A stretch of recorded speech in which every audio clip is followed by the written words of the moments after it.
Hello everyone, I'm Kevin Xu, the founder of BlockVC. BlockVC is a leading blockchain investment and crypto asset management firm, and our slogan is to bring blockchain into mainstream. We have an underlying exposure to the portfolio of more than 160 projects, over 200 million assets under management.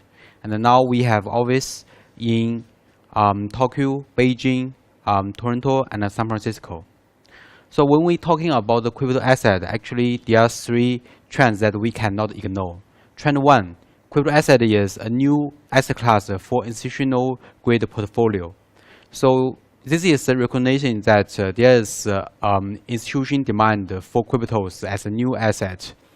And many family offices, hedge funds, and some other sophisticated investors are thinking seriously about the investment in crypto assets.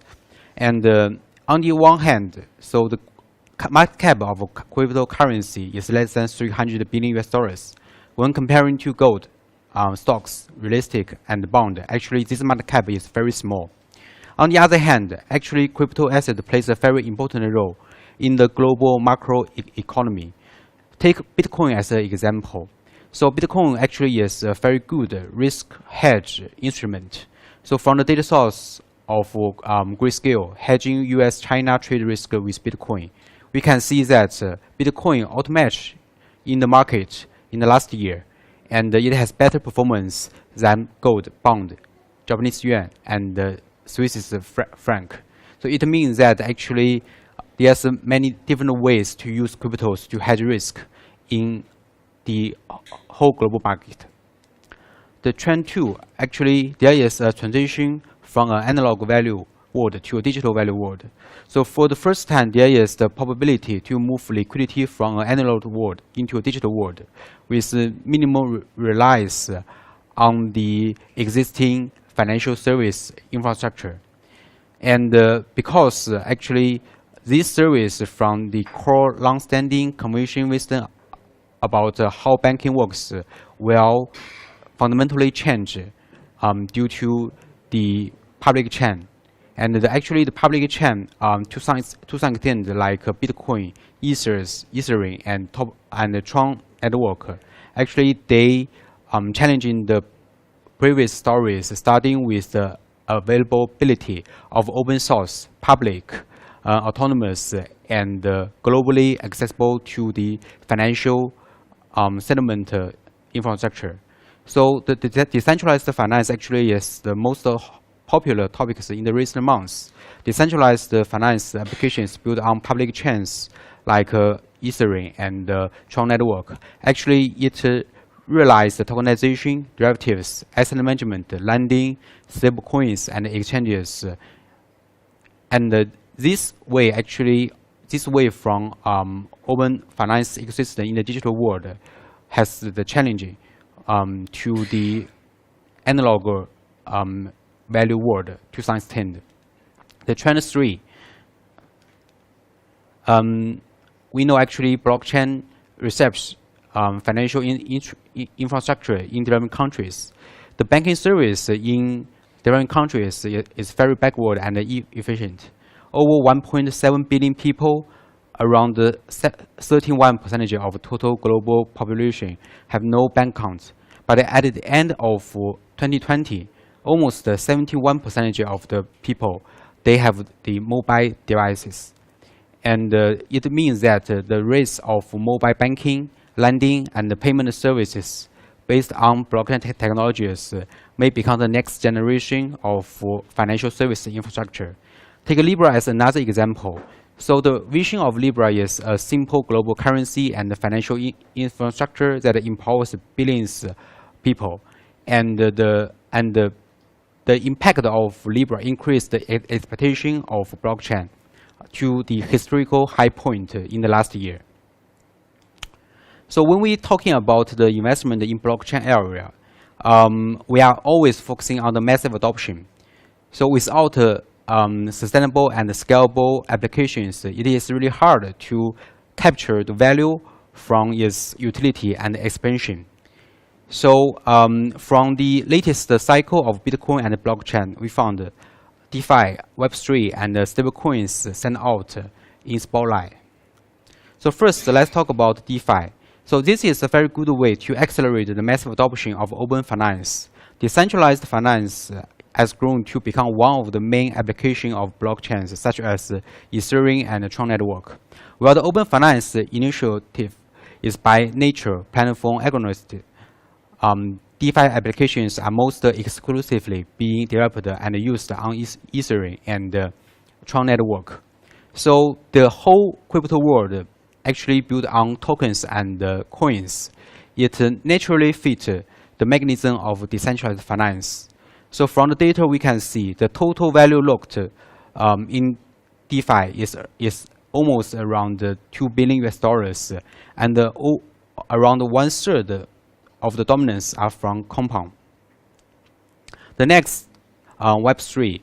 So actually, the vision of Web3 is to empower the consumers to control their own data. We believe that Web3 will become the next largest platform, and millions of the apps will enter the market and replace the Web2 monopoly. Not only about that, so we also hope to see the first batch of the apps that can achieve product market adaptation in the upcoming years. So when we compare Web2 apps and Web3 the apps, so there's many ways that we can find the benchmark and the competitors, like browser, storage, video and audio calls, operating system, social network, messaging, and remote job. The last but not least, actually, the reason we want to discuss stablecoins independently because it makes one of our theses come true. So money is always the biggest application in blockchain area. So there are dozens of different kinds of stablecoins, and they have different kinds of qualities. The supply of Tether in the stablecoins market has increased from $4 billion US at the beginning of this year to the current more than $9.2 billion US, in which Tron-based USDT contribute a lot. In the last 6 months, the total trading volume of stablecoins enlarged by more than 300%, while the value per transaction is down 60% from $24,000 US. So we are witnessing a higher frequency of retailer transactions, and the synergy between money and the blockchain using this way actually increase the expectation of the massive adoption of blockchain, and the global money based on blockchain technologies may be the killer app in the long run, and it will dominate the crypto market. So actually tonight we discuss a lot about public chain, especially Tron 4.0. And we summarize some key points of Tron. So Tron actually is the first smart contract privacy protocol supported by a virtual machine. And the upgrade of TPOS consensus mechanism combines the advantages of deposit and the BBFT. And actually it is the brand new TICP cross-chain protocol bridging the other two public chains for developers all over the world. And it is also aimed for the financial institution and the enterprise blockchain solution, empowering the institutions to deploy a customized application blockchain.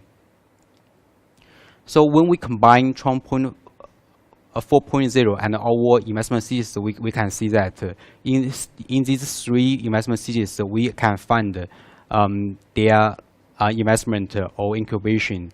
Like in DeFi, we have just Tron Trade, and in the direction of Web3, we have BitTorrent, BBFT, and D-Life. And in terms of stablecoins, we have the Tron-based USDT and the USDJ. So in conclusion, in the area of great voyage, so let's think big, think long. Three trends determine that the crypto world is still in a very early stage and full of investment opportunities. And the crypto investment is moving to the next stage. DeFi, Web3, and stablecoins are the main investment thesis. And Tron 4.0 optimize the privacy, anonymity, scalability, interoperability, and the flexibility to accelerate the adoption of Tron blockchain, pushing the boundary of blockchain technologies. So this is the new world of the crypto investment in the next stage. So this is my presentation. Thank you very much.